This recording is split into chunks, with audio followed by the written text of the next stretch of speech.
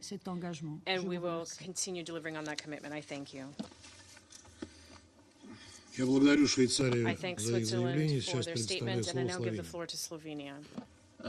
Thank you very much, Mr. President. I would like to thank both briefers, Ms. Misiuna and Dr. Zhovnir, for their contribution, and I welcome participation of the Ukraine, European Union and Poland. Mr. President, we are appalled by the latest airstrikes on Ukraine by the country that you are representing. While we fail to understand the reason for this war, we are convinced that there is absolutely nothing that can justify the brutal attacks on critical civilian infrastructure. Nothing justifies systemic attacks on medical facilities. Yesterday, another low in this war of aggression was reached, with a direct missile strike at the Ahmadi Hospital, one of Europe's largest children's hospitals. As if this were not enough, the follow-up strike wrecked a maternity hospital in the vicinity. We are again seeing the full spectrum of horror this war has brought, this time around with children and their parents at its center. It is indeed beyond the limits of humanity, as Dr. Zhovnir just described his feelings. In response to Russia's claims that the responsibility for this devastation should be put on air defense systems, we would like to clarify. Independent sources are disproving these claims. We deplore Russian missile strikes, and we reject the lack of responsibility that Russia is showing in relation to them. Mr. President, the Council should not lose sight of the full picture of the destruction this war has brought. Yesterday's horrid missile attack is just the tip of the iceberg. WHO has verified that from April to May this year, more than one-third of attacks against healthcare facilities happened in Ukraine. In parallel, the healthcare needs have been increasing. In 2024, the civilian casualties have been continuously on the rise, with each month demanding a greater death toll. Additionally, only in May, the new offensive around the city of Kharkiv caused the largest displacement in Ukraine since 2023. Mr. President, killing and maiming children and attacks against hospitals are grave violations against children in armed conflicts. Deliberate targeting of critical civilian infrastructure is prohibited by the international humanitarian law. Rejecting responsibility equals endorsing impunity. This Council is entrusted by the Charter to address and prevent all of the above. Too many fathers and mothers have been killed, too many children have been deprived of the future, too many homes and schools have been reduced to rubble, and too many hospitals have stopped providing life-saving services. We have seen enough death and destruction for a lifetime. No amount of our support, physical or psychological rehabilitation, or assistance to the health and emergency services can alleviate all this suffering. So, Mr. President, please stop this war. It has been going on for too long. I thank the representative of Slovenia for his statement, and I now give the floor to the Republic of Korea. Thank you, Mr. President. I also thank Acting USG Joyce Msuya and Mr. Zhovnir for their timely and informative briefings. We have gathered in this chamber to discuss the war in Ukraine on many previous occasions, but today's session feels different. Where to begin after seeing the unimaginably horrific scenes of children and infants being attacked in their hospital beds? How did we get here?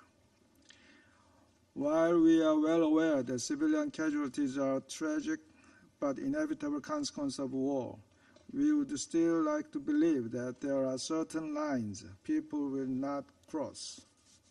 From the outset, the Russian Federation has tried to justify its invasion into Ukraine's sovereign territory as a defensive action, but few believe this. Its repeated, deliberate attacks against civilians and civilian infrastructure throughout the conflict are indefensible. This latest offensive by Russia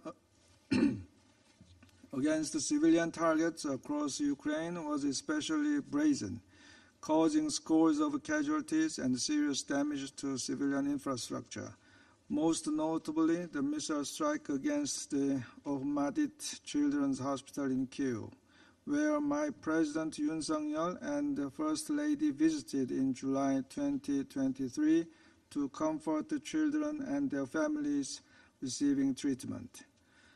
This is a new law. An attack against the most vulnerable among us betrays a basic lack of humanity. Russia's ongoing indiscriminate attacks against civilian objects across Ukraine is a flagrant violation of international law, including international humanitarian law, and those responsible for such heinous acts must be held accountable. At the same time, our hearts go out to all the victims. Colleagues, we once again reiterate that Russia's armed invasion of Ukraine and its annexation of Ukrainian territories through the use of force are serious violations of the UN Charter and international law, and run counter to the core values underpinning the international system.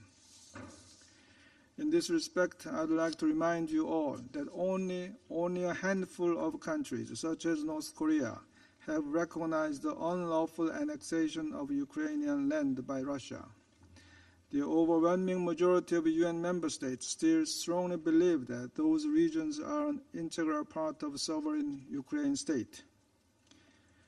The longer this war continues, the greater number of lives will suffer miserably and the greater likelihood for further regional instability. Therefore, the only way forward is to work diligently towards an early end to the war.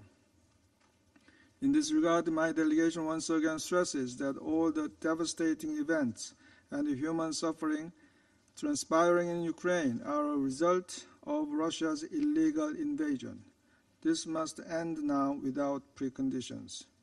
The Republic of Korea will continue to stand with the people of Ukraine and provide vital assistance in the areas of security, humanitarian aid, and reconstruction until they achieve just and lasting peace in their land. I thank you. Я благодарю Республику Корея за изъявление. Сейчас предоставляю слово Китаю. 主席，我感谢穆苏雅代理副秘书长的通报。我也认真听取了洛夫涅尔先生的发言。乌克兰危机自2022年2月全面升级以来，持续冲突已经导致大量无辜平民伤亡，大量基础设施损毁，引发了严重的人道危机，产生了巨大的外溢效应。中方对此深表忧虑。近来，战争不但没有停止，反而愈演愈烈，并不时发生恶性袭击事件，造成严重人员伤亡。我们对此深表关切，再次呼吁冲突当事方保持理性克制，切实遵守国际人道法，避免袭击平民和民用基础设施。冲突对抗没有赢家，军事手段带不来持久和平。中国国家主席习近平近日在会见访华的外国领导人士指出，早日停火止战，寻求政治解决，符合各方意。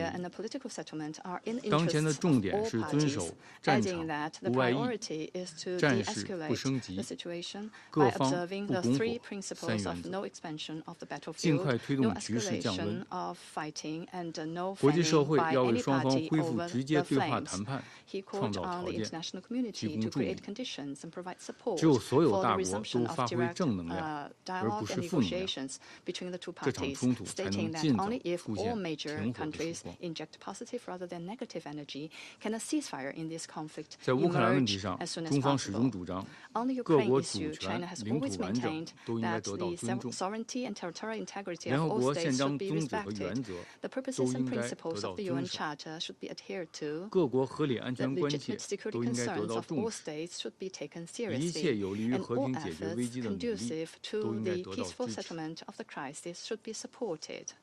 我们呼吁冲突当事方展现政治意愿，相向而行，早日开启和谈。呼吁国际社会本着客观公正立场，为早日结束战争营造有利条件，发挥积极作用。呼吁有关各方共同努力，秉持共同、综合、合作、可持续的安全观，推动建立均衡、有效、可持续的欧洲安全架构。中方将继续以自己的方式积极劝和促谈。to actively promote peace talks in its own way and make unremitting efforts and play a constructive role in promoting a political settlement of the Ukraine issue. I thank you, President. Я благодарю Китай за I thank изъявление. China Предоставляю for слово their statement, Сьерра-Леоне. and I give the floor to Sierra Leone. Thank you, Mr. President. I thank Acting USG Ms. Joyce Museer for our briefing.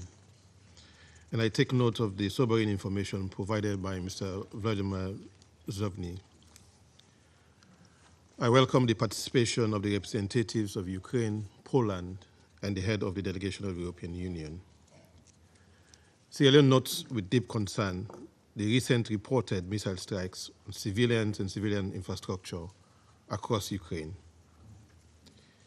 It is reported that during a daytime attack, missiles struck multiple Ukrainian cities, killing at least 31 people, injuring about 125 others, and seriously damaging a major children's hospital.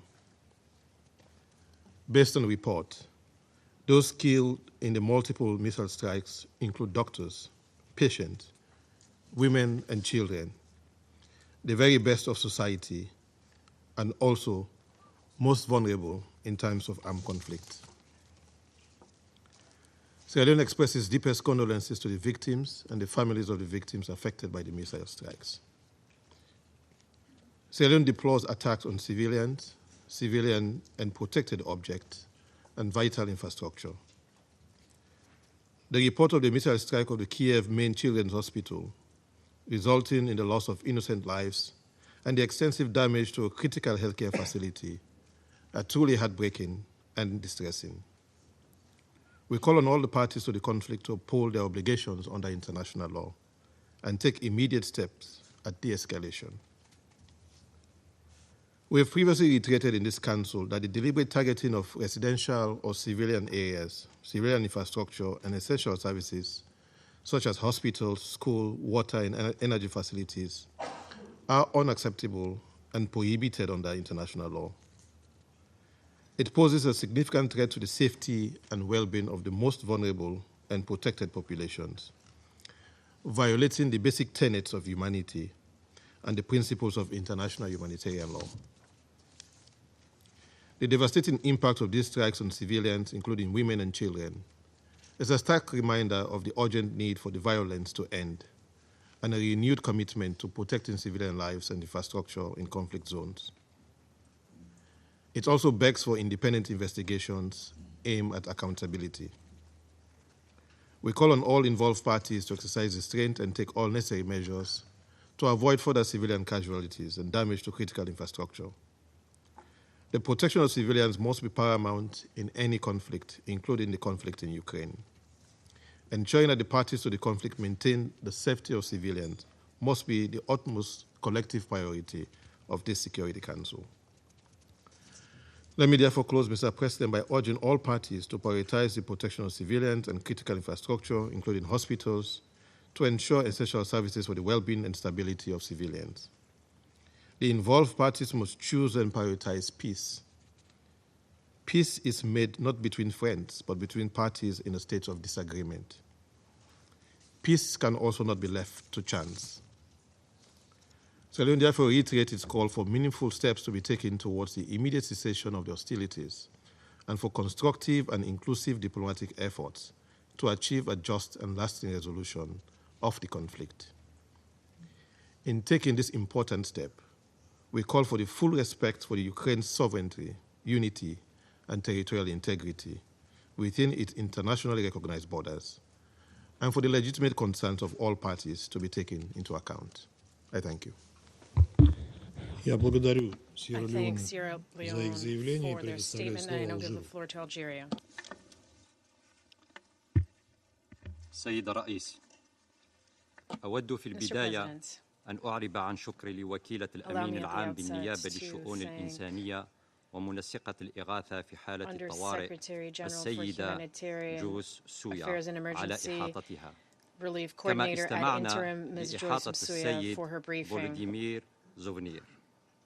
We also تعرب الجزائر مرة أخرى listened with interest to the عن statement by قلقها Mr. البالغ Jovnir. إزاء التصعيد Algeria once المستمر again expresses its للتوترات deep concern الناجمة عن العمليات over the ongoing العسكرية escalation في of روسيا tension وأوكرانيا.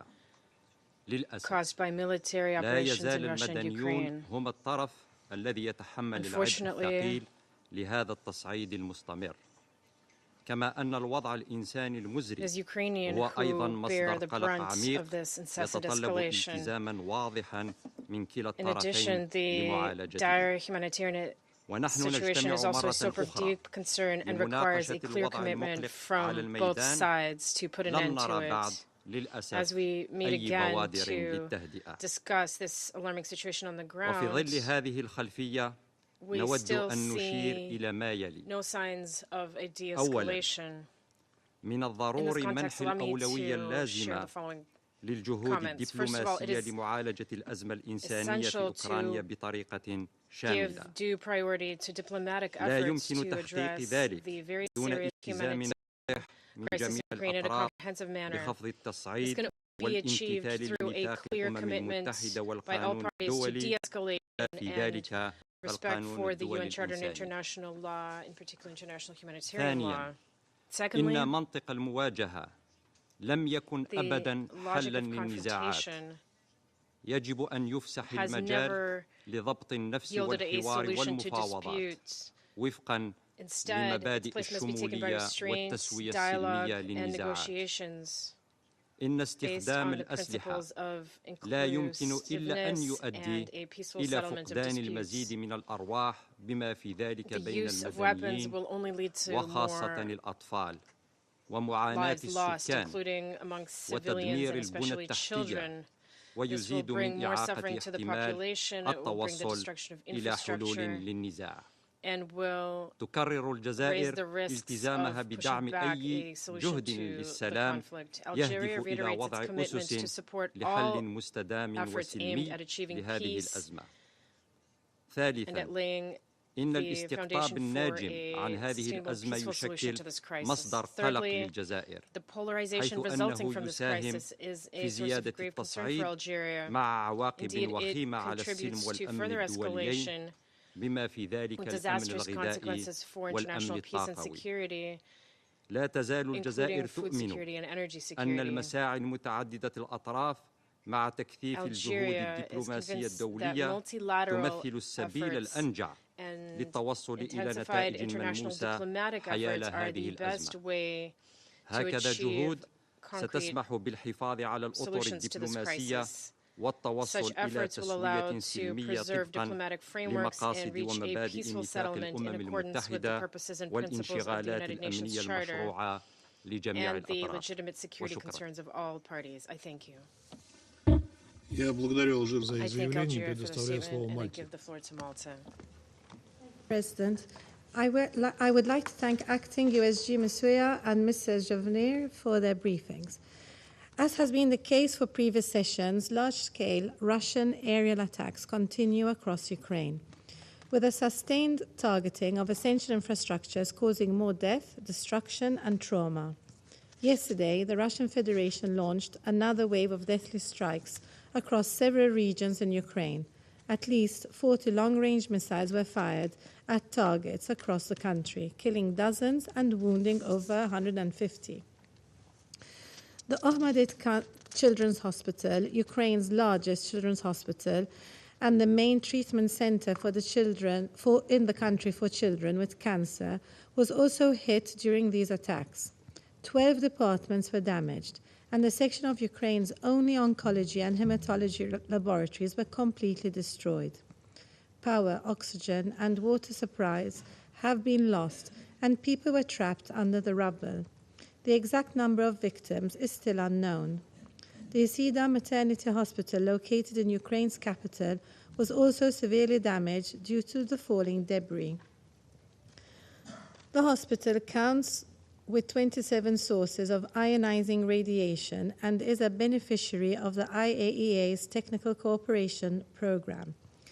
This missile attack not only endangers lives, but also constitutes a violation of the IAEA's core principles and values. We express our condolences to the families who are enduring the unbearable loss of their loved ones and wish a speedy recovery to those injured due to these ruthless attacks across Ukraine. Health and educational facilities must always be protected to ensure uninterrupted delivery of health and education services to all people in Ukraine. Attacks on civilians and civilian objects must stop. That should be at the center of our efforts. International humanitarian and human rights law must be respected at all times. Malta condemns in the strongest possible terms these attacks. We reiterate our call to immediately cease all attacks against hospitals, residential buildings, and critical infrastructure in Ukraine, and for all parties to adhere to their obligations under international law, including international humanitarian law. Yesterday's events took place against the background of Russia's launch of its new military offensive in the Kharkiv region. According to the WHO, there are reports of 18 deaths and 81 injuries from more than 175 attacks on healthcare infrastructure in Ukraine for the first half of 2024. These attacks have similarly endangered the lives of thousands of children, healthcare workers, and civilians, including the already vulnerable population, not least the elderly, children, and people with disabilities. Malta reiterates that the perpetrators of these actions must be held accountable for the damage done. We express our full support to the mandate of the International Criminal Court, the Independent International Commission of Inquiry on Ukraine, as well as to the register of damage caused by the aggression of the Russian Federation against Ukraine, and the work on the establishment of a future compensation mechanism. In closing, Malta reiterates that the only path to a comprehensive, just, and lasting peace and an end to the suffering being inflicted on innocent Ukrainians is for Russia to immediately, completely, and unconditionally withdraw all its troops and military equipment from the entire territory of Ukraine within its internationally recognized borders. I thank you. Я благодарю Мальту за их заявление и предоставляю слово Мозамбику.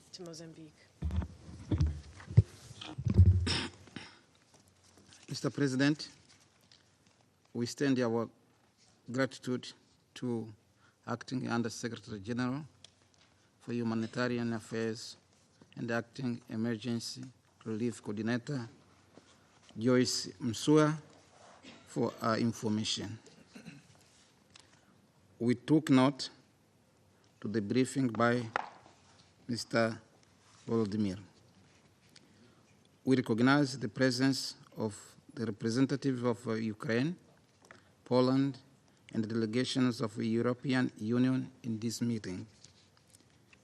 Mr. President, in light of the report attacks resulting in civilian casualties, injuries, and destructions of critical civilian sites and infrastructures in Ukraine, my delegation wishes to emphasize the following points. First, civilian deaths, both intentional and incidental, and instances where conflicting parties put civilians in harm's way by positioning them near military targets must not be condemned. We urge the warring parties to exercise maximum restraint and avoid the use of explosive weapons in populated areas, the leading causes of civilian casualties in Ukraine. Our position on the humanitarian dimension of this and the other conflicts remain consistent, unchanged, and worth reiterating. One, the respect for international humanitarian law and international humanitarian rights law, which have protection of civilians as it is cornerstone, must be upheld under any circumstances. B, the principles of distinction, precaution, and proportionality must be rigorously adhered to and upheld and by all parties. Warring parties must assess whether civilian harm is likely to be excessive compared to the concrete military advantage anticipated. All parties must facilitate full, safe, rapid, and unhindered access for humanitarian personnel and relief to civilians in need.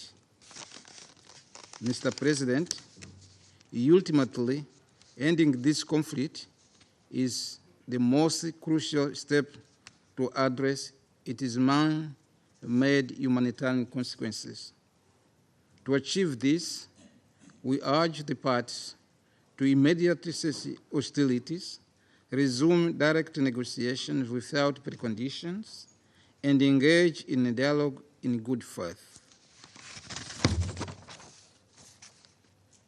Mr. President, let I seize the opportunity to recommit to the UN as EDO platform to start genuine dialogue towards a negotiated settlement aimed at bringing this conflict to a just, comprehensive, and lasting peace that addresses its root causes and upholds the Charter. I thank you, President. Я благодарю Мозамбик за их заявление. Сейчас предоставляю слово Гаяне. Thank you, Mr. President. We thank Acting USG Joyce Msuya and Dr. Volodymyr Jovenir for their briefings. We welcome the participation of the representatives of Ukraine, Poland, and the European Union in today's meeting. We also extend our condolences to the government and people of Ukraine, including the families and loved ones of those who were killed yesterday, and wish for the speedy and full recovery of those injured. Mr. President, Guyana is extremely alarmed by the continued attacks against civilians and civilian infrastructure since the start of this war. The attacks have claimed the lives of more than 11,000 civilians, including women and children, and continue to destroy objects indispensable to their survival. We have repeatedly warned of the devastating consequences of prolonging this war, especially in light of the attacks against hospitals, electricity transmission systems, food ports, gas and water supplies, and the high number of civilian casualties. Mr. President, yesterday's missile strikes were particularly shocking. It was reportedly the largest assault in months, killing over 30 people, including children, and causing extensive damage to the Ohmedid Children's Hospital in Kyiv. The airstrike against the hospital turned a large part of what was once a place of sanctuary and healing for so many children into rubble, destroying its toxicology and oncology wards and many other units. We condemn these attacks in the strongest possible terms, stressing that the most vulnerable of civilians, children, were among the hapless victims. What military or other advantage is there to gain from the unconscionable attack against a children's hospital? Mr. President, the devastating accounts of unrelenting violence, death, and destruction must compel us to take urgent action to end this war. Lives, including those of innocent children, cannot continue to be sacrificed at the altar of political brinksmanship.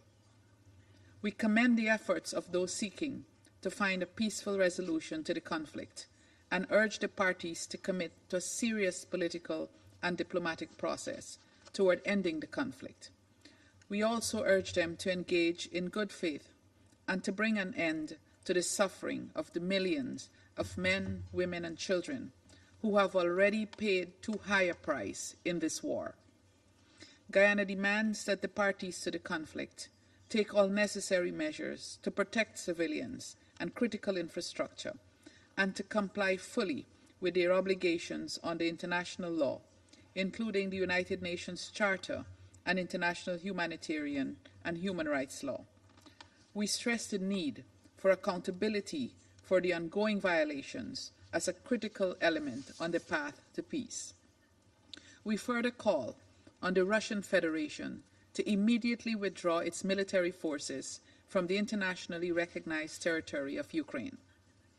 We echo the acting USG's grave concern, and indeed that of the wider international community, about the increasingly dire humanitarian situation in the country. It is difficult to comprehend the continued denial of access to people in desperate need of humanitarian assistance. We call upon the Russian Federation to grant humanitarian access to all populations in need in the occupied territories. We commend the ongoing response of humanitarian agencies and call on the international community to further support their efforts, including by contributing to the Humanitarian Needs and Response Fund. In closing, Mr. President, I would like to stress the urgency of resolving this conflict through peaceful means. Guyana will continue to support all efforts of the United Nations Secretary General and other partners who have been working diligently to achieve a peaceful and sustainable end to this war. I thank you. Я благодарю Гаяну за их заявление и предоставляю слово Соединенным Штатам. Thank you, Mr. President. And thank you, Acting Undersecretary General Masuya, for your informative briefing. I also thank Director General Jobner for your briefing and for your courage and for continuing to show up for your patients, even in the direst circumstances. I welcome the participation of Poland, the EU, and particularly Ukraine to this meeting. Colleagues, I'll cut to the chase. We're here today because Russia, a permanent member of the Security Council, the current rotational president of the Security Council, attacked a children's hospital. Even uttering that phrase sends a chill down my spine. Russia attacked a children's hospital in broad daylight, killing and injuring children. Chilling. Colleagues, on Monday morning, Russian missiles smashed into civilian targets, including Ahmadit Children's Hospital, the largest pediatric facility in Ukraine, and a lifeline for the country's most vulnerable. In the hours since, we've seen images of children bloodied and injured, escaping the damage, of cancer patients just a few years old hooked up to IV drips huddled outside the hospital's bombed-out cancer wing. We've heard the courageous stories of doctors and nurses scrambling to evacuate sick children, many of whom are intubated and on ventilators to safety, of members of the community heroically sifting through the rubble in hopes of finding survivors, of not adding another number to the rising death toll. Director General Jobner has just enhanced our understanding of the impact of this on the 600 patients plus staff in the hospital, including those who were in surgery. Our hearts are with all of those who've lost loved ones, who wonder how their children can get the medicine and the care that they need, who wake up this morning worried about their home, their business, their family will be the next one destroyed by a Russian strike. Because let's be clear, this brutal attack is hardly a standalone incident. In March 2022, Russian airstrikes damaged a maternity and children's hospital in Mariupol. In December 2023, a Russian missile plunged into a medical facility in Dnipro. And I could go on, but the fact is that across the country, hundreds of children have been killed, thousands have been wounded, and millions have been displaced from their homes as Russia continues its campaign of terror in Ukraine. And then there are those children Russia has deported or forcibly transferred, robbing Ukrainian youth of not only their futures, but their very identities. Colleagues, when Putin announced his so-called peace plan last month, I called it what it was, an outrageous attempt to force Ukraine to accept an unjust peace while facing the barrel of a gun. As if there was any doubt that this was the case, yesterday's attack makes abundantly clear Putin is not interested in peace. He's committed to wreaking death and destruction in pursuit of his war of aggression. And of course, Putin hasn't just attacked hospitals. Russia has upped its coordinated attacks on Ukraine's energy infrastructure, taking out over half of the country's power generation. Power plants in Kharkiv are operating at severely reduced capacity due to nearly daily attacks. Tens of thousands have had to evacuate. This is a deliberate and cruel effort to leave millions of Ukrainians without heat this winter. I've said it before, and I'll say it again. Russia started this war, and Russia can end it at any time. As my colleague from France stated, Russia cannot win this war. It could choose to withdraw its forces from Ukraine and end the assault on hospitals and power plants. It could halt its campaign of torture and deportation, its pattern of violating international law. It could heed the will of over 140 countries who have repeatedly called for this madness to stop. Until that day, and until the victims of these atrocities have gotten the accountability and justice they deserve, the United States will stand with Ukraine. We will stand with Ukraine in its efforts to defend its borders, and we will stand with Ukraine here in this council. As laid out in last month's Ukraine Peace Summit in Switzerland, we will support Ukraine's right to self-defense and invest in the country's recovery, reconstruction, reform, and modernization. And we will uphold the principles of the UN Charter, including respect for sovereignty, political independence, and territorial integrity. We encourage every member of this council and every corner of the international community to do exactly the same. Thank you. Я благодарю Соединенные Штаты за их заявление, предоставляю слово Соединенному Королевству. I would like to start by thanking Under-Secretary General Masuya and Dr. Zhovnir for their briefings, and I welcome the participation of Ukraine, Poland and the EU in our meeting today.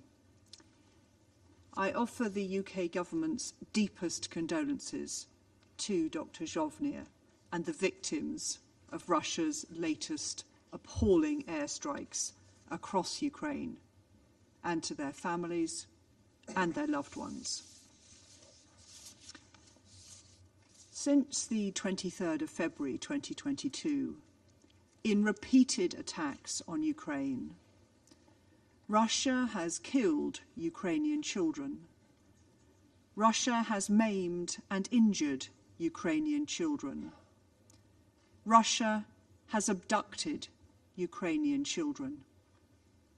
And yesterday, Russia came back for wounded and sick children in Okhmatyt Hospital. This is cowardly depravity, and this must stop. I visited Okhmatyt Hospital last December. It's become a refuge for children injured in attacks across Ukraine. I saw for myself the dedication of Dr. Zhovnir and his staff and the care they provide. I met 2 young girls among many who were resolutely learning to walk again with prosthetics. One had been injured in Russia's attack on Kharkiv. The other in Russia's attack against Kramatorsk railway station. Colleagues, intentionally directing attacks against civilians and civilian objects constitutes war crimes. The ICC has already issued arrest warrants for the Russian president, former defense minister, the chief of the general staff, and the Commissioner for Children's Rights for suspected war crimes. Since the 23rd of February 2022, Russia has violated the UN Charter and repeatedly breached international humanitarian law. Its conduct is a disgrace to the Security Council and especially to the President's seat. Colleagues, we must join together to condemn Russia's actions and stand foursquare behind the UN Charter and its guarantees of sovereignty and territorial integrity, and behind international law and international humanitarian law. For our part, the UK, together with our partners, will continue to ensure Ukraine is able to defend itself from these barbaric acts of violence, as confirmed by my Defence Secretary this weekend in Odessa, where he announced new military aid for Ukraine's defence. At the NATO summit this week, we will demonstrate our resolve to support Ukraine for as long as it takes. We will also work to ensure accountability and justice for the Ukrainian people.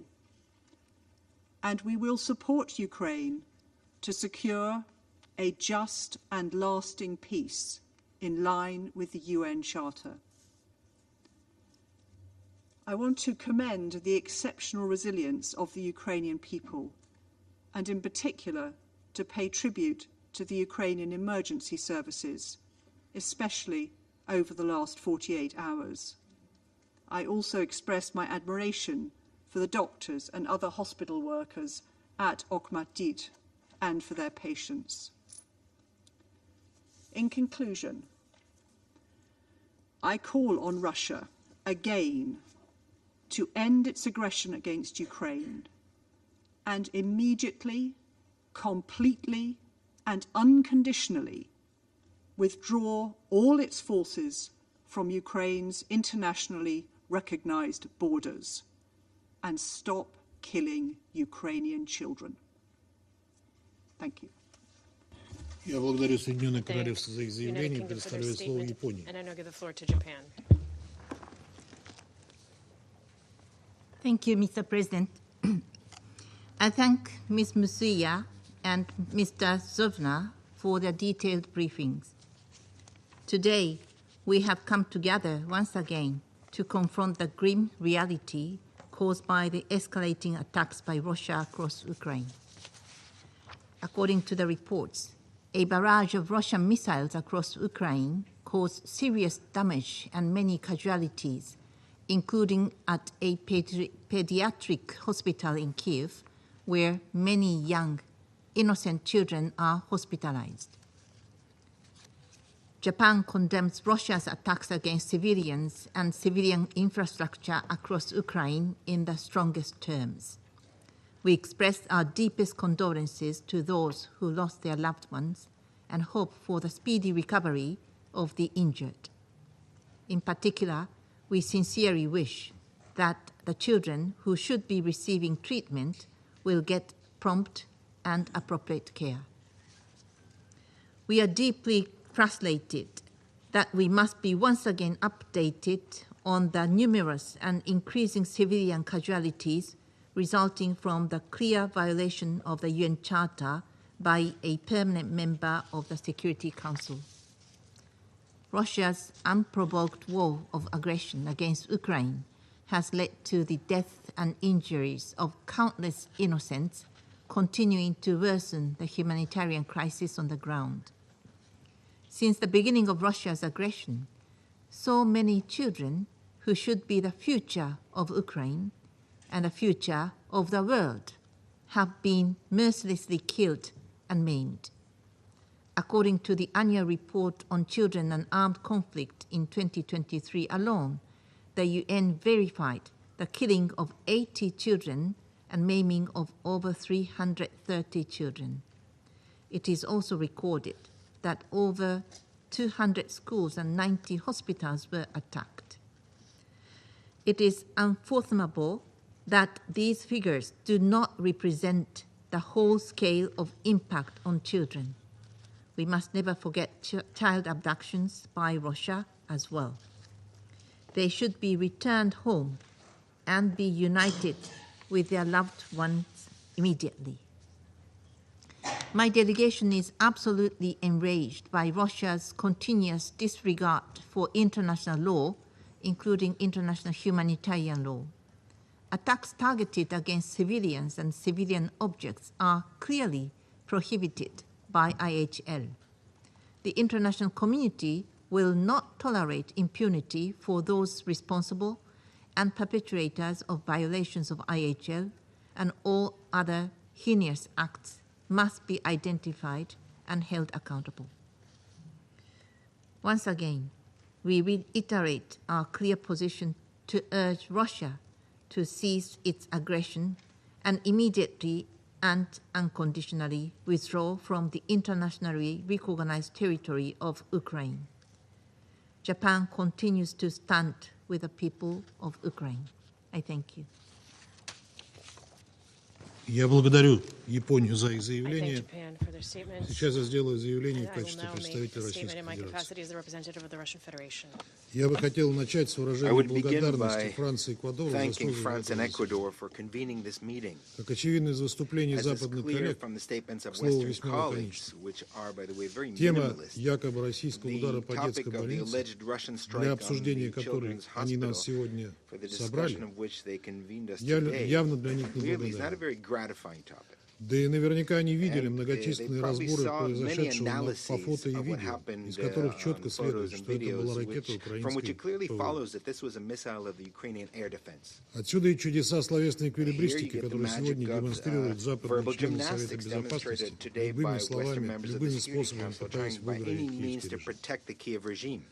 Для нас же это заседание возможность рассказать правду о произошедшем. Однако правда, как известно, наших западных коллег не интересует, и они в лучших традициях провокаций в Буче или с Мариупольским госпиталем, о котором сегодня упоминалось, пытались выдать желаемое за действительное, осуждая якобы целенаправленный удар ВКС России по детскому медицинскому учреждению. Лукавство подобной тактики видно невооруженным глазом, ведь это сразу же подметили сами украинцы. Благо видеозаписи попадания больничного комплексу быстро появились в интернете и перечеркнули все потуги киевских и западных пропагандистов. Вот ссылки на наиболее популярные, наиболее полные публикации. Это QR-код. А вот что по горячим следам опубликовали украинские телеграм-каналы, остающиеся сейчас единственным источником нецензурируемой украинской властью информации для своих соотечественников. Цитирую. Банковая, офис президента, спустила всем темник публиковать и разгонять только детскую клинику Охмаддет, чтобы отвлечь внимание от других прилетов, а там очень интересный объект, и люди могли задать вопрос властям, почему военные объекты прямо соседничают с жилыми домами и больницами. Б. Попытаться поднять боевой дух армии и народа на основе ненависти к противнику. Мол, бил он целенаправленных детей, хотя все знают, что это упала сбитая ракета. Это цитата. В. Отвлечь массы от ежедневного беспредела власти, коррупции, повышения тарифов, роста цен, роста разочарования масс и так далее. Г. Отвлечь внимание от постоянного отступления ВСУ. Д. Добавить очередную причину для оправдания беспредельной мобилизации.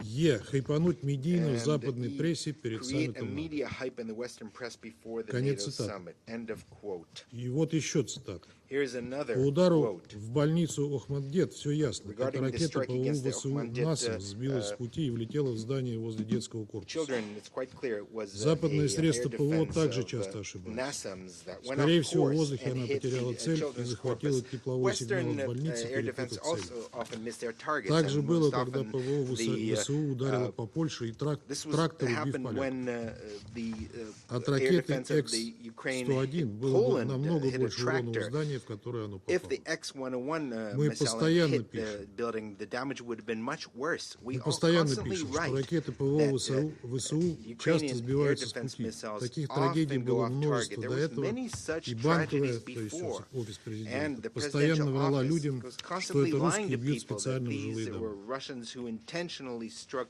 Банковой residential необходимо buildings. постоянно The подогревать presidential office ненависть массов has и to constantly обосновывать продолжение fuel войны вот hatred такими among искусственными Ukrainians and justify the трагедиями. continuation of Военные даже the сами war by признавали, these что многие artificial трагедии tragedies. – это And the дело рук military их themselves ПВО. acknowledge Это such цитата из tragedies are украинских as a пабликов. result Это of не мои air defense. This слова. is a quote from Ukrainian sources, not Коллеги, mine. теперь я надеюсь, вы Colleagues, понимаете, что I hope сколько now бы you can киевский режим understand that и его no matter западные how the спонсоры не Kiev пытались regime and its представить Western произошедшую sponsors трагедию tried результатом to целенаправленного российского represent удара, the tragedy даже в as a глазах result of an простых intentional украинцев Russian эта strike. версия не Even выдерживает in the eyes никакой of критики. regular Ukrainians, the version does not hold water.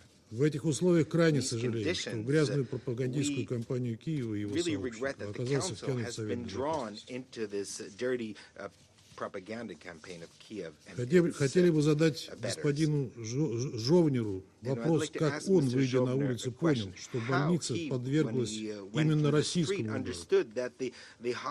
Кто предоставил ему такие данные, которые противоречат правде и здравому смыслу?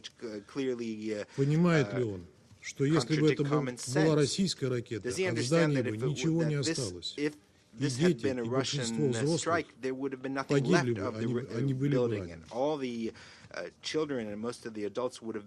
Но судя по темному экрану, мы вряд ли услышим ответ на этот вопрос от господина Жовнира. screen has been darkened, I don't think we'll hear an answer from Mr. Jovnir. Мы неоднократно говорили, что Россия не наносит удары по гражданским объектам на Украине. Если же говорить об ударах российских ВКС, которые действительно были нанесены по объектам военной промышленности Украины и авиационным базам ВСУ, то одной из целей в Киеве стал Киевский завод имени Артема, одно из крупнейших предприятий концерна «Укроборонпром». Enterprises of the Ukrainian defense industry. Это один из главных производителей авиационных ракет, оружия и боеприпасов, и эта цель, согласно данным объективного контроля и по свидетельствам самих киевлян, была поражена.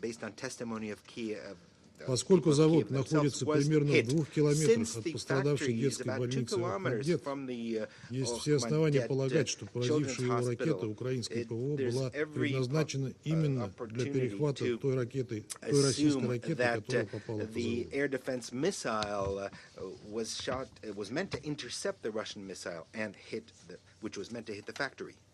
Подобных трагедий можно было бы избежать, если бы киевский режим в нарушении норм МГП не размещал бы системы ПВО и тяжелые вооружения в жилых кварталах.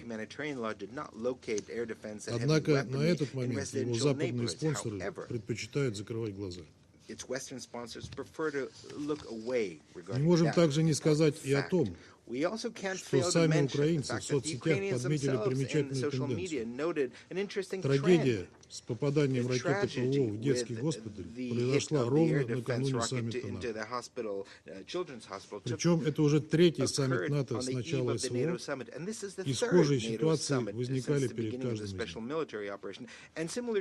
Так было 27 июня 2022 года, когда украинские СМИ сообщили о взрыве в торговом центре в городе Кременчуг Полтавской области, в то время, когда в нем якобы находились сотни человек.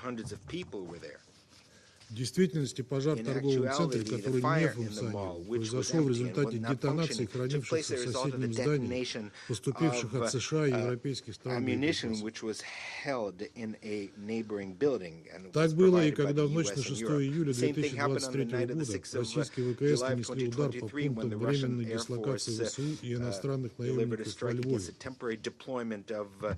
Примечательно, что мэр города Львова, Садовый, признал, что жилые дома были повреждены именно обломками ракет ПВО.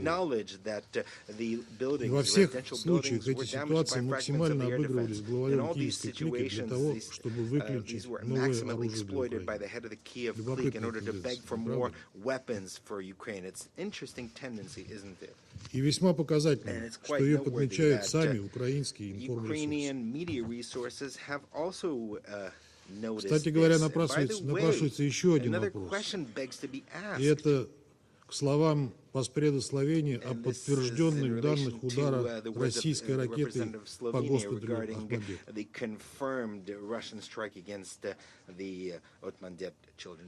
На размещенных украинскими пользователями интернета видеороликах видно, как по заводу имени Артема одна за другой, без каких-либо помех и повреждений прилетают 5 ракет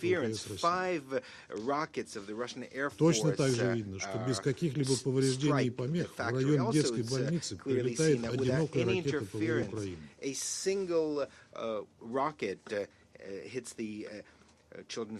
ПВО Украины. Ее невозможно ни с чем спутать по четко различаемому характерному оперению и другим характеристикам.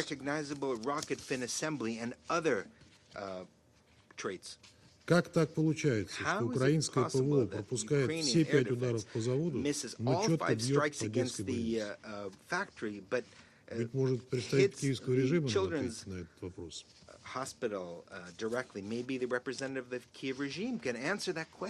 Ждем реакции также от норвежских властей, которые, судя по всему, поставили клики Зеленского эту установку насмерть.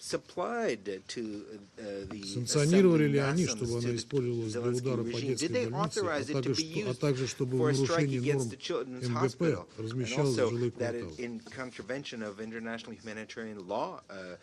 На этом фоне и в полном соответствии со своими методичками глава Офиса президента Ермак уже успел сделать заявление о невозможности переговоров с Россией. Нет сомнений, что руководство Украины будет использовать сегодняшнюю ситуацию как повод для дальнейшего игнорирования запросов в украинском обществе, да и со стороны всего мирового большинства, на поиск мирного решения украинской кризиса.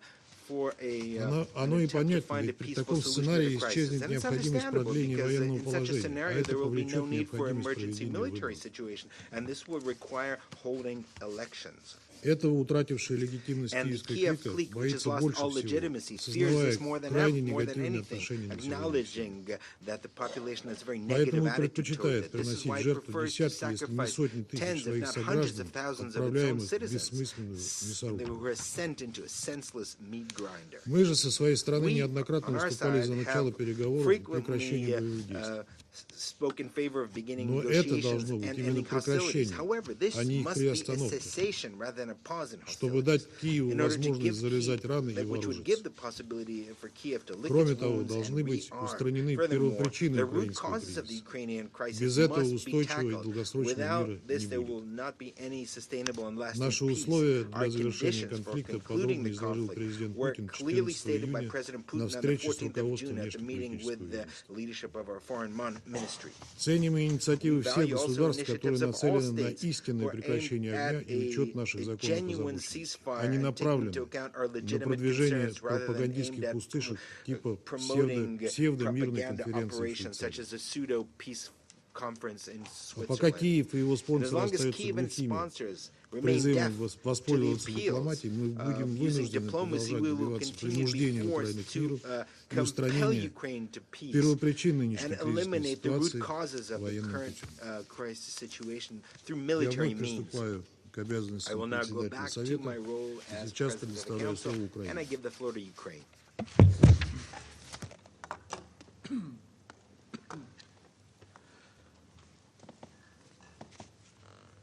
Well, distinguished members of the Security Council, I would like to thank all of you who have given words of support and expressed your sympathy following yesterday's barbaric attack against Ukrainian civilians, including children. I would also like to thank Acting Under-Secretary General Msuya and Mr. Zhovnir for their comprehensive briefings, revealing the dreadful outcomes of the Russian missile strike. I'm sorry to recognize the representative of the terrorist Putin's regime in the chair's seat. It has become a tradition for Russia to mark its presidency in the Council with heinous war crimes and genocidal endeavors. This time is no exception, and the chair's seat is already soaked with blood. Yesterday, Russia deliberately targeted perhaps the most vulnerable and defenseless group in any society: children with cancer and other life-threatening illnesses. Even in times of peace, these children face enormous challenges and require specific support and care.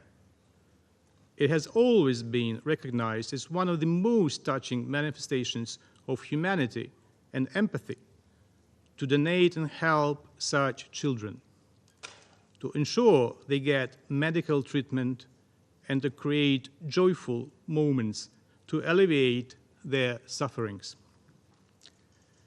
The Ohmad-Did Children's Hospital in Kiev, the largest medical center treating young patients with cancer and other life-threatening illnesses, has served this goal and helped thousands of children from across Ukraine and abroad. The director of the Ahmad-Did has just briefed the Council on the unique position of this hospital in the system of medical treatment of children. Yesterday, Russia again showed its repugnant version of empathy toward children by attacking the Ahmad-Did with the Kh-101 cruise missile.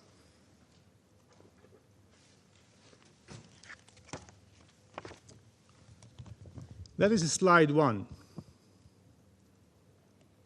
It's analysis of objective monitoring data on the flight trajectory of the cruise missile on July 8 from 9:40 a.m. to 10:40 a.m. The photo shows the trajectory of the missile from the moment it entered the airspace of Ukraine and the moment it struck the hospital building.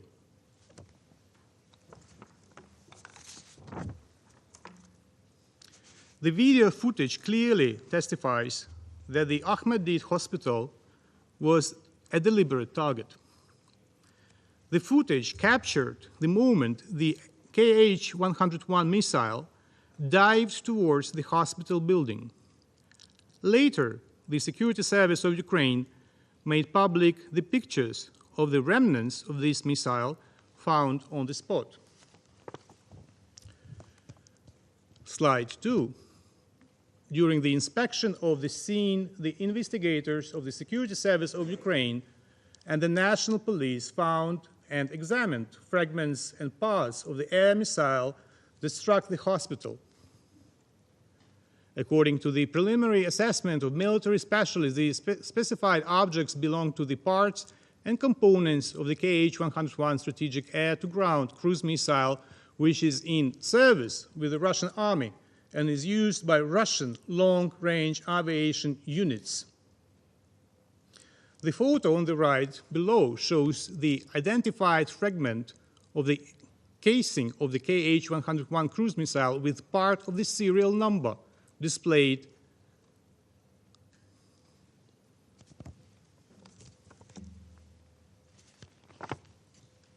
Slide 3, fragment of the Kh-101 missile under the rubble of the hospital building, part of the missile body.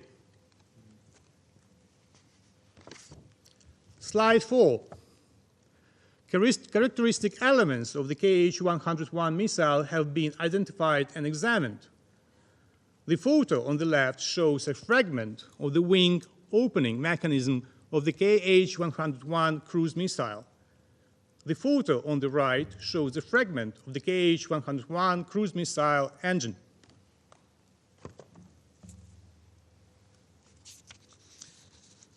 As a result of the strike, the toxicology ward where young patients received dialysis was completely destroyed.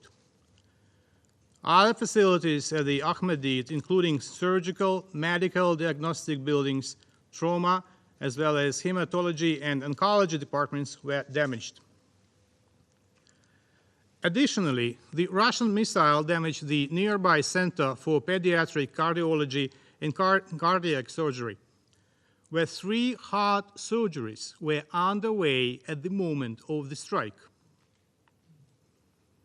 We have just heard the professional assessments of the long-term consequences for the treatment of hundreds of seriously ill children. These consequences include both physical harm and the stress endured by the patients, as well as the destruction of the medical provision necessary to treat them. Alongside the immediate casualties among the medical personnel and children following the strike, these long-lasting outcomes also constitute a war crime. Even more abhorrent is the fact that the Ahmedit hospital was just one of many targets in Russia's heavy missile strike, which hit the cities of Kiev, Kryvyi Rih, Dnipro, Slavyansk, Kramatorsk, and Pokrovsk yesterday. According to information from the Defense Forces of Ukraine, the Russian Federation launched 38 missiles, including Kinzhal air ballistic missile, Iskander-M ballistic missile, Zircon hypersonic cruise missile, Kh-101, Kh-22, and Kalibr cruise missiles, as well as Kh-5969 guided aerial missiles. Almost 100 civilian sites were savagely attacked. Medical and educational facilities, residential buildings, business centers.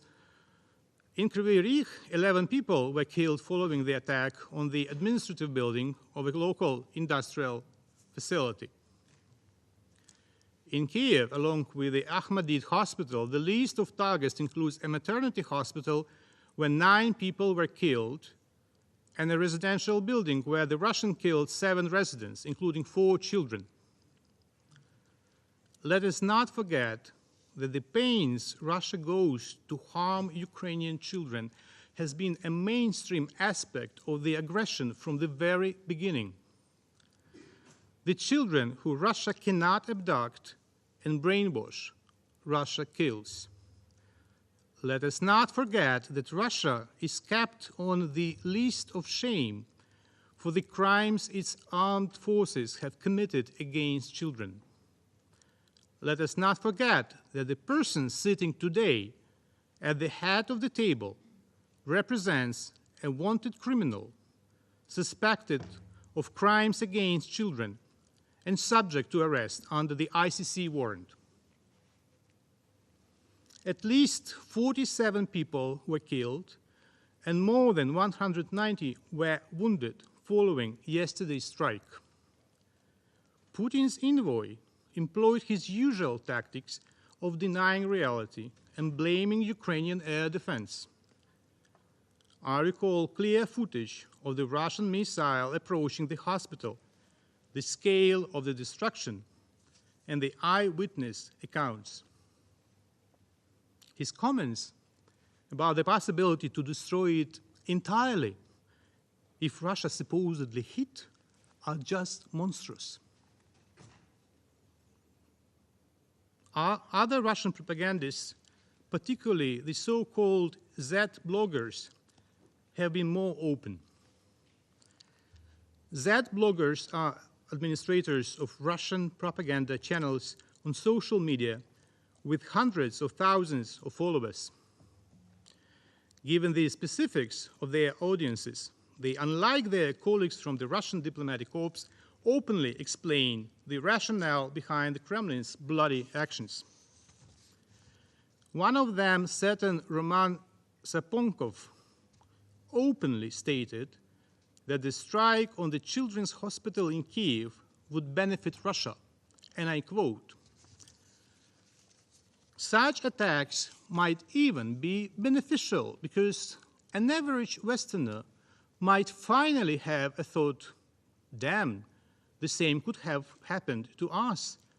And the children's center in Kiev looks very much like a hospital in Warsaw. Incidents like these might work in our favor." End of quote.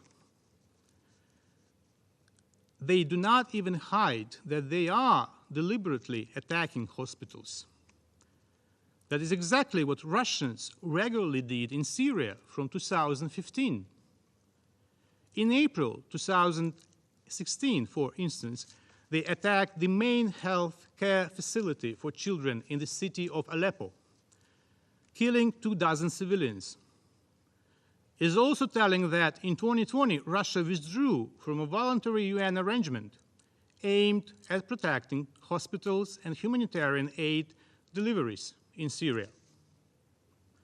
Now they aim to kill Ukrainian children and also to intimidate the countries which demand Russia comply with the UN Charter.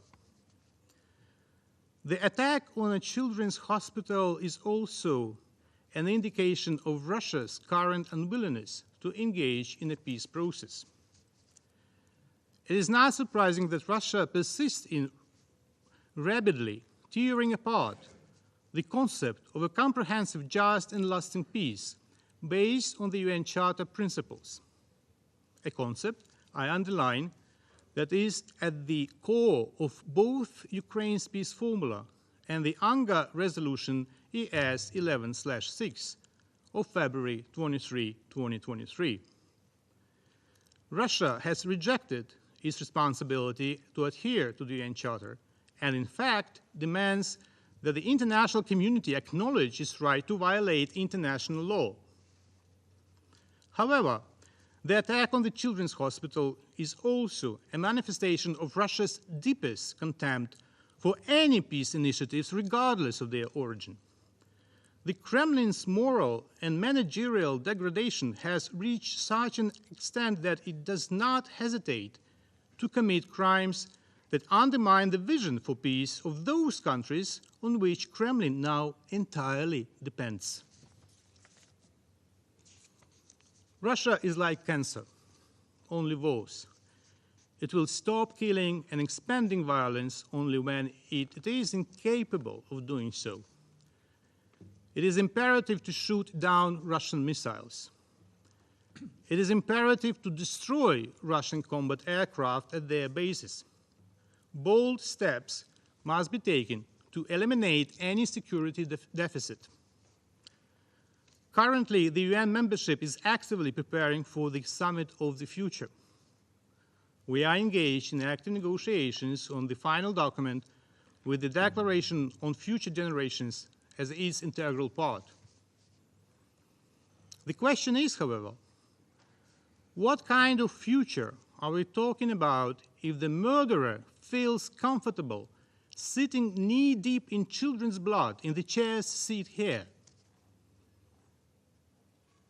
As I said in this chamber in 2022, this war criminal will end up in hell, bypassing purgatory, and his place there is eternal.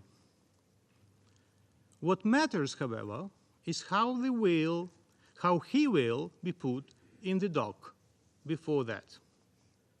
I can't stomach the thought of how one can shake his hand and accept a lunch with him paid for with blood money. It is sickening to think of how, in about a week, his depraved boss, Lavrov, will preside over all of you in this chamber and lecture you on multilateralism. How many more Russian crimes will it take for the issue of the presence of the dictatorial Kremlin regime in the Soviet permanent seat to be addressed.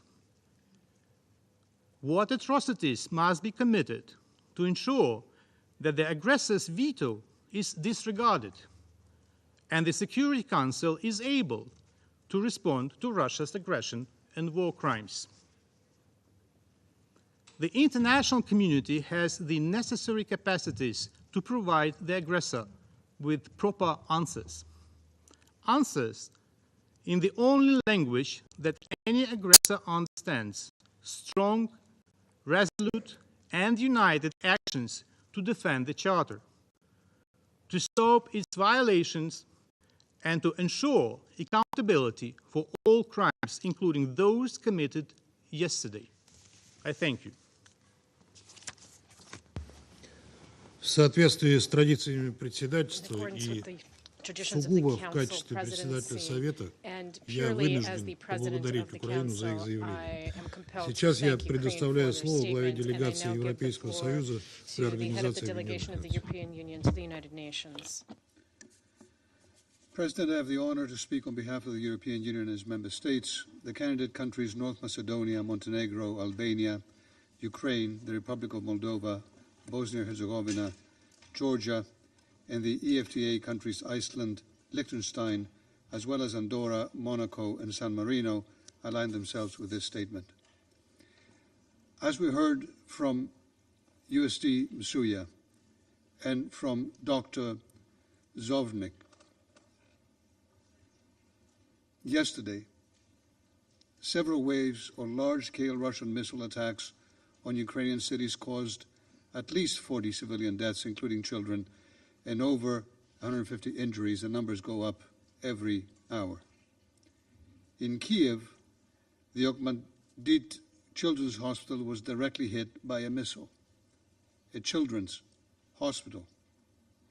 The images of the aftermath of that attack are devastating.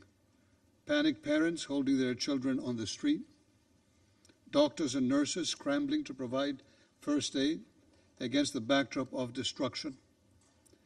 The attacks were immediately and roundly condemned by both Secretary General Guterres and PGA Francis and countless leaders and voices around the world. They are a stark reminder of why the Russian armed forces are listed by the UN as a perpetrator of great violations against children in armed conflict. By targeting Okhmadit, a symbol of Ukraine's childcare medicine, Russia once again demonstrates its cruelty and its utter insincerity about peace talks. One can only imagine the further horrors that were averted by the courageous interventions of Ukraine's air defenses. Colleagues, we are confronted with a striking paradox. The member state currently holding the presidency of the UN Security Council, the body responsible for maintaining peace and security, is intensifying, as we speak, attacks on civilian infrastructure in Ukraine, including that country's hospitals and power plants. Such systemic airstrikes against Ukraine's civilians and civilian and critical infrastructure violate international humanitarian law and must stop immediately and unconditionally. In a report issued last week, the Office of the Commissioner of Human Rights extensively documented Russia's targeting of energy infrastructure, as well as its use of so-called double-tap strikes, where it uses high-precision weapons to strike the same location twice within a short interval, causing additional casualties among civilians and first responders. These are the facts. These are the facts. Russia and its leadership must be held fully accountable for waging a war of aggression and for other most serious crimes under international law, as well as for the massive damage caused by their war. Later this week, the UN General Assembly will vote on a resolution regarding the threats posed to the Zaporizhzhia nuclear power plant and to support the work of the IAEA in ensuring nuclear safety and security in Ukraine. It is the first time in history, that a nuclear power plant, the largest in Europe, has been illegally seized by a foreign aggressor. History matters here. History, including the 1986 Chernobyl disaster, has taught us all the existential importance of nuclear safety and security. Russia's irresponsible actions place all of us at risk. That is why we hope and expect that all UN member states will strongly support this resolution and this initiative for nuclear safety. In closing, I cannot but reaffirm, especially in the aftermath of this inhumane bombings, the EU's unwavering support for Ukraine's independence, sovereignty, and territorial integrity within its internationally recognized borders. The European Union will continue to support both Ukraine and respect for the UN Charter in response to Russia's illegal aggression for as long as it takes. Thank you. Я благодарю Евросоюз за их заявление и сейчас предоставляю слово Польше. Distinguished members of the Security Council, let me start by thanking today's briefers for their remarks and testimony. Just over 3 weeks ago in Bürgenstock, Switzerland, countries gathered to look for the path to just peace in Ukraine. The final document of the conference, signed up to today by 90 countries and international organizations, opens with the following sentence: the ongoing war of the Russian Federation against Ukraine continues to cause large-scale human suffering and destruction and to create risks and crises with global repercussions. Only 24 hours ago, the aggressor sent us the latest chilling reminder of how acutely precise these words are. Russia's unprovoked war continues with unprovoked, indiscriminate attacks against the innocent and the most vulnerable. Excellencies, since the launch of its full-scale military invasion in February 2022, Russian forces have targeted the largest Ukrainian nuclear power plant in Zaporizhia, the largest Ukrainian water dam in Kakhovka, and now, brazenly enough, they took aim at the largest Ukrainian children's hospital in Kiev, with hundreds of young patients seek relief and comfort. The attack was immediately condemned by numerous world leaders, including my country's highest authorities, which were hosting President Zelensky in Warsaw on this very day. It is very important that we also gathered in this chamber to once again deplore the Russia's atrocities, especially during the month it holds Security Council presidency, and to loudly redeclare that under international humanitarian law, hospitals have special protection. It is important for the world to hear the truth about Russia deliberately creating humanitarian catastrophe in Ukraine by this attack and moreover using them as a tool of disinformation campaigns that we heard also today. Poland duly notes that the 2023 Secretary General's report on children in armed conflicts for the second consecutive year correctly identifies Russian armed forces and affiliated armed groups as parties that commit grave violations. In Ukraine, Russia not only commits such atrocities attacks as one of the children's hospitals in Kiev, but it continues its disgraceful practice of forcible displacement of Ukrainian children. All this violates international law, including Geneva Convention, Genocide Convention, and the Convention on the Rights of the Child, and it constitutes a war crime for which Russia must be held accountable. Children who remain in Ukraine face the risk of death and loss of health and have very limited opportunities for development and education. And let me be clear, saying so, we have in mind not only Ukraine, but the children in every conflict. Our children are targeted victims.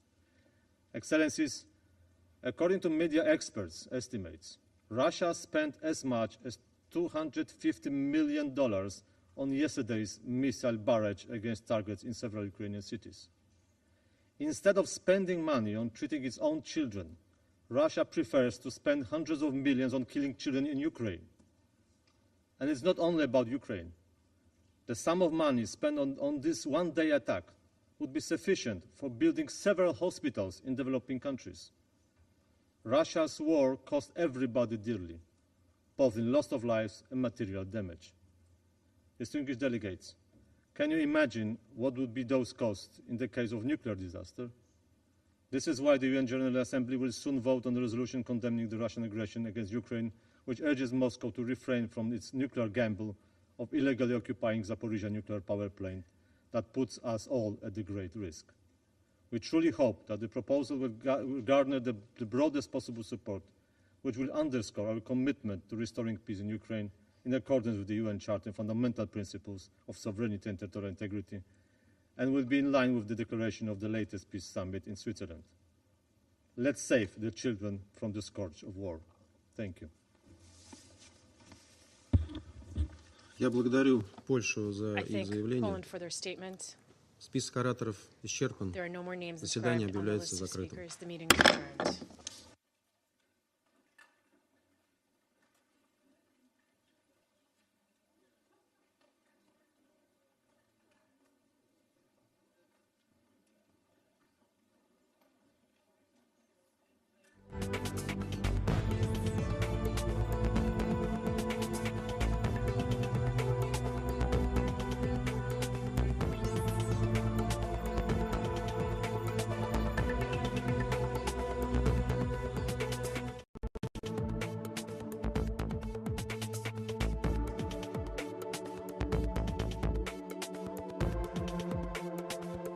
Just showed us multiple photos. What would you expect from the Ukrainian ambassador to demonstrate to you? The stray Ukrainian anti-aircraft missile? Of course, they hurriedly made their version of events with the demonstration of the debris of some Russian rocket. What else can they say? Will they be willing to recognize it was their missile that hit the hospital? And when he accused me of being immoral, saying that the Russian missile would have destroyed the hospital completely, I don't see what immorality he's referring to, because indeed, if the Russian missile that was targeted to the military object would hit the hospital, then the hospital would be completely destroyed. I mean, I'm not rejoicing at whatever victims or the wounded were in the hospital at the time of a strike. Moreover, that it was the Ukrainians themselves that did it. But you saw that despite the evidence provided to us, 300 people were injured, including 8 children. 2 grown-ups were killed.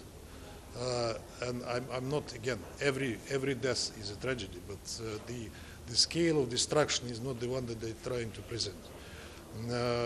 And you can see the footage and the photos from the QR code I gave you.